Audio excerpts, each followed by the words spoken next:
How have you been able to spiritually and emotionally cope with that loss physically? It really has to do with grief and the grieving process, which is not something we talk a lot about in Western culture. But I had to learn how to grieve. So, this good year and a half after he died, I would just sometimes burst into tears. I'll never forget my assistant just came by my office once, and I just had seen some picture of him or something like that, and I was just sobbing. And my assistant walked in, and he was like, "Hey, do you want to?" Oh, and I'm like, "It's okay. I'm just crying because my dad died." And he's like, "Oh, okay, I'll come back." I'm like, "It's all right." I'm like, "Ooh." Wow. But you grieve so that you can go through, and if you don't grieve and you don't learn how to grieve, you get stuck. And that's a good life lesson. Put that in your next book and smoke it. Exactly. But I think that there's a lot of truth to that. Like, we have to, in fact, I've been playing a lot of tennis, and I'm on this like USTA tennis team, and we compete and stuff like that. And I'm not very good, but I'm getting better. But I remember taking lessons with this tennis teacher named Zach Kleiman, and he's here in LA, and we actually interview him in the Geography of Bliss show, because we do an episode in LA. And he said, like, every mistake you make, like, you've got a clear ball and boom, you hit it in the net or something like that. Like, grieve it. Like, grieve the loss. Grieve the loss. The miss. Grieve the miss. Really? Oh. And he's like, feel it. And then you're through it. And then you're on. And then you're like, okay, what can I improve next time? And then you're on to the next thing. But if you skip the grief, you can get stuck. You can get blocked in a kind of like a muscular self-will. But there's something about like, oh, I got it.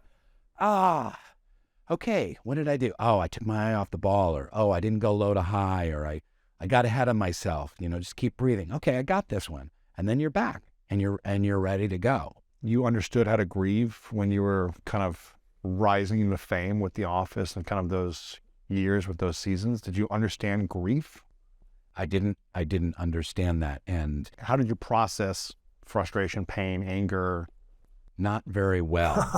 Yeah, I didn't process it very well. I had a lot of addiction issues in my 20s and went through a drug and alcohol phase, porn phase, kind of anything that could kind of help me cope and help kind of medicate discomfort and pain I used for a long period of time until I really have been, in active like therapy and recovery and all that nonsense for a good while now. And, it's so interesting because when you choose to be an actor, you're signing up for disappointment. So if you're an accountant, not much disappointment. Every life comes with disappointments, but you're going to have your, 27 clients or your 12 clients or whatever, and you can have a successful business for 50 years and just be a good accountant, and you won't. But actor, you're constantly putting yourself out there like, hey, I'm auditioning for this. Pick me, choose me. Pick me. Here's this script. Or, hey, can we get this?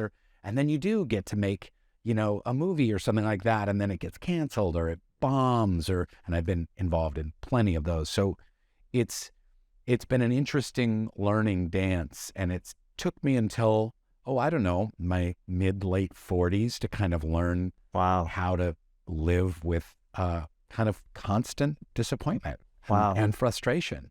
And so this lesson comes back, which is grieve the disappointment, feel disappointed, feel frustrated, be, and then move on. Like how do we fix it? But you have to go through that feeling before you move on, I believe. What was it like not being famous and then being famous? And were you happier before or happier after? That's so interesting. It's for someone who has had, addiction issues and alcohol issues and then kind of a messed up family situation and essentially spending most of my adult life feeling unlovable. And then you get on a TV show And then the weirdest thing happens, Lewis. All of a sudden, I'll never forget it, like getting famous from The Office, like people coming up and going, I love you. You're like, So like they're touching you and they're Right. grabbing like, hugging I you. love you. Take photos I with love you. Oh, I love you. My daughter loves you. My son loves you. We love, like there's all this, but it's not really love. They really love getting entertained by the character that I play, which is one small cog in this big machine called The Office. So that is a mind trip. I would say, if you are unhappy and you are wired for unhappiness and you are making life choices that kind of keep you in an unhappy mode, ungrateful mode, uncontent mode, a discontent mode, it doesn't matter what the circumstances are, you're going to be unhappy and discontent and imbalanced. Even if you're famous and have money and people want opportunities with you and you have more followers and all that stuff. We think that that's going to solve our problems. And guess what? That kind of contentment, that kind of like true, that solidity of well-being, it can't be fixed from anything outside of yourself. So I was discontent and unhappy and a scrappy, unemployed, broke actor, you know, Yeah. and trying to make my next rent. In fact, I would say about, I don't know, 9 months before I got cast on The Office, like we were so broke that I had to pay rent by putting it on my credit card. Mm-hmm. And What was this, 2005, 6? yeah, four. That was like late 2003, early 2004.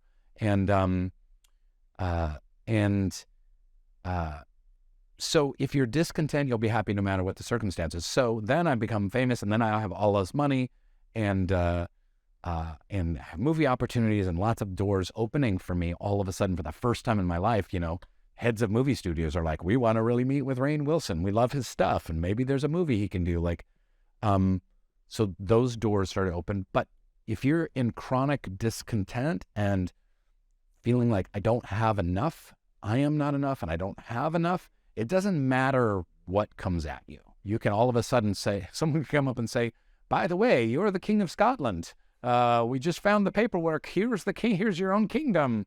And here's $1 billion. Good luck. Like, you would find a way to be unhappy. Right. So were you more happier before when you were paying rent on a credit card, or happier after? I was equally unhappy. Wow.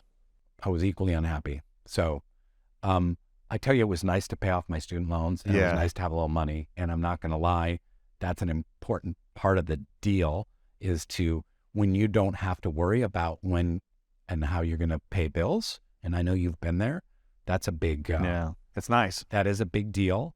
Some happiness experts are kind of like, oh, none of that matters. Like, no, it matters. Yeah, of course. But yeah, I would say if you looked at me, 2001, 2003, I was pretty unhappy and dissatisfied. And then I got The Office and there was a big rush. But if you cut into me in 2006, 7, 8, right in there, 9, those were some pretty unhappy years at the same time. Yeah. Wow. So on a scale, let's call it the self-love inner peace scale. Yeah.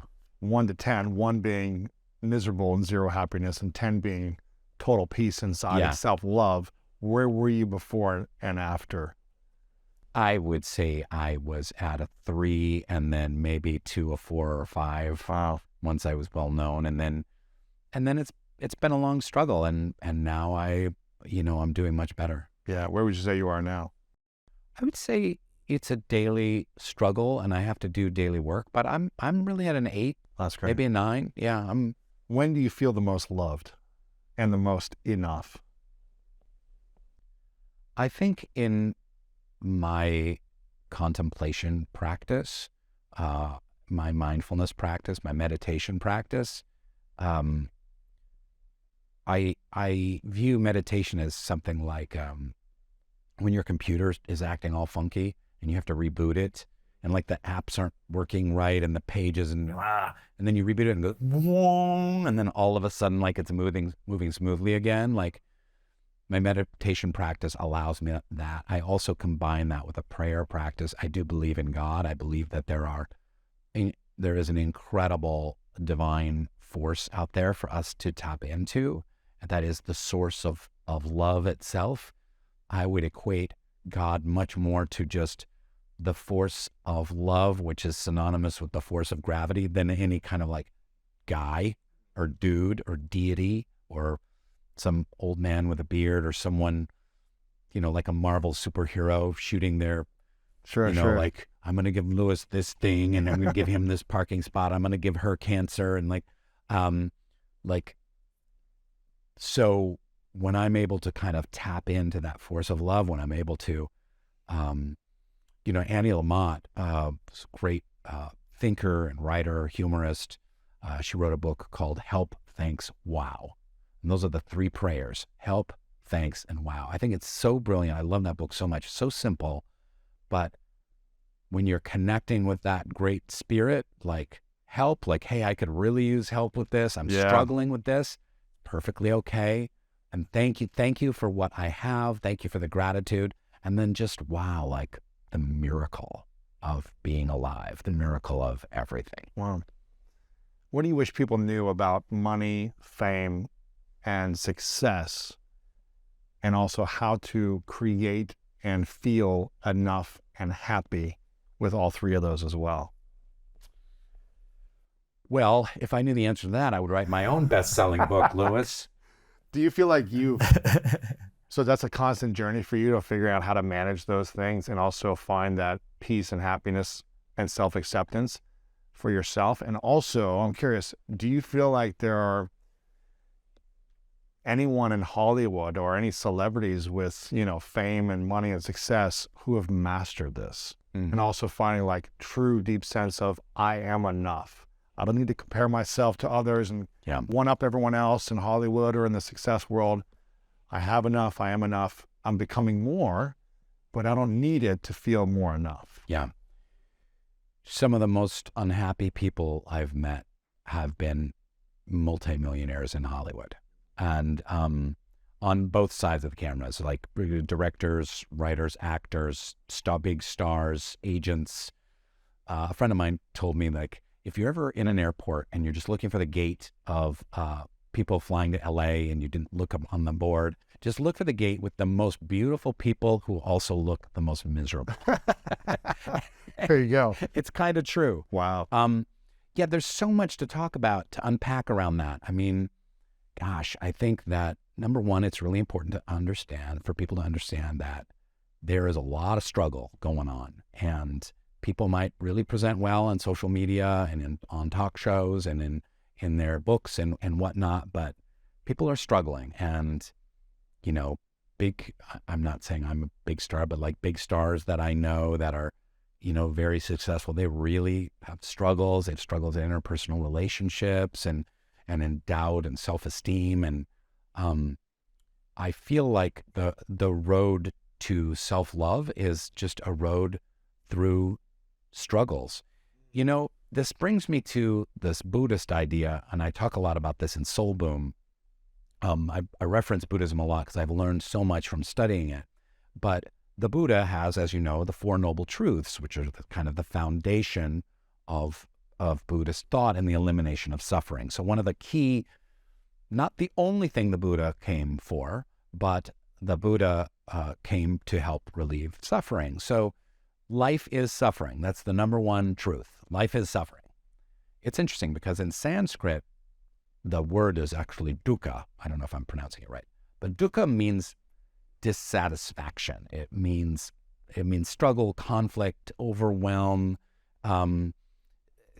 light pain. It's just the pain of being alive. So I would interpret it as saying, like, life is about the pain of being alive. And when you know that, I find that very helpful to me. When I come back to that, I'm like, I'm struggling. I'm disappointed here. I wish this outcome had been different. Oh, I didn't get that job. But when I can come back to like, oh, but that's what life's all about. So what do I do now? Like, oh, am I clutching? Am I grasping? Am I wanting to control outcomes? And am I wanting people to like me? Am I wanting all this stuff outside of me? And I'm desperately grasping at all that stuff? Oh, that's the source of my suffering.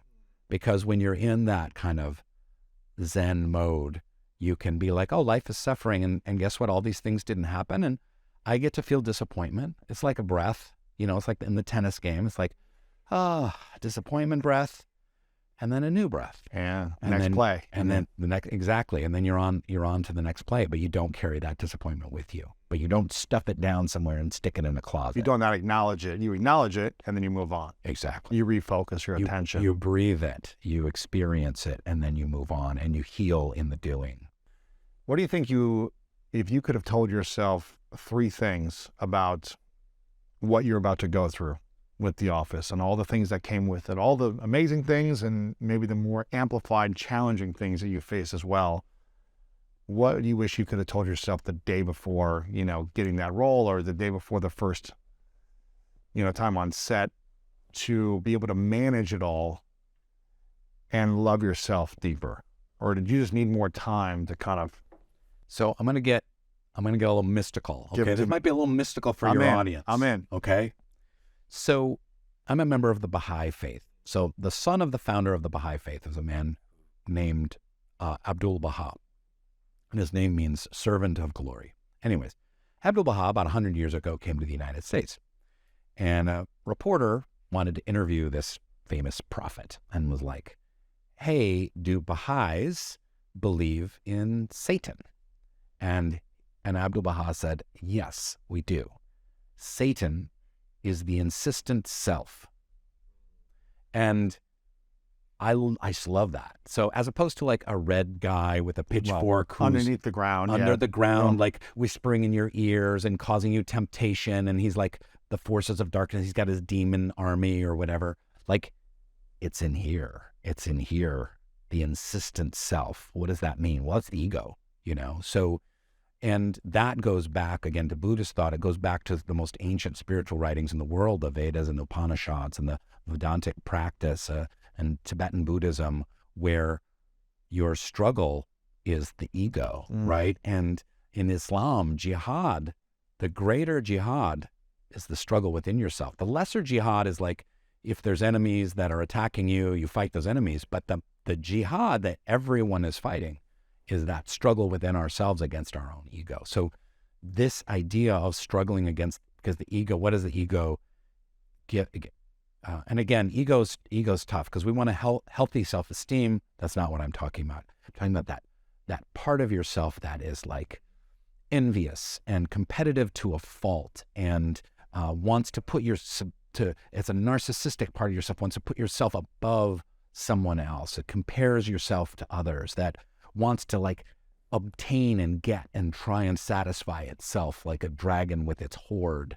And so I would have maybe shown myself some writings about the struggle with the ego if I'm cutting back to 2005, 2006 and those years. I had a lot of ego struggles, and even though I had done a lot of thinking and meditating and reading about spiritual practices and mindfulness and whatnot, I was not able to put that in play. So it just became life after The Office became, like a pachinko machine. The little ball goes, like that. Like my life and my ego became like a pachinko machine, where it's like this success and here's a bunch of money and you get this movie. Oh, the movie bombed, but you get a different one, and this and they want to do, and you won this award, and you lost the Emmy to Jeremy Piven, and this is it. So it's like tick.